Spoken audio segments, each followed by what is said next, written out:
আমরা চাইতেছি যে সিলেটের যে আজকে ফ্লাইটে এসেছে যে সিলেটের যাত্রীরা যারা লন্ডন থেকে প্রবাসী যারা আসতেছে তারা যেন হোম কোয়ারেন্টাইনের ব্যবস্থা করা হয় এবং যে বর্তমানে যে নিয়ম করছে যে 4 দিনের সেটা স্বাগতম জানাই। তারপর আমরা চাইতেছি যে হোম কোয়ারেন্টাইনে হলে ভালো হয়।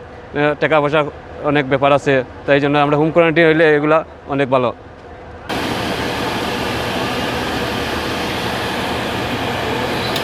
আমি নাসিমপুর তো আইছি, আমার মেয়ে লন্ডন তো আইসো আমার ছেলের বিবাহ উপলক্ষে।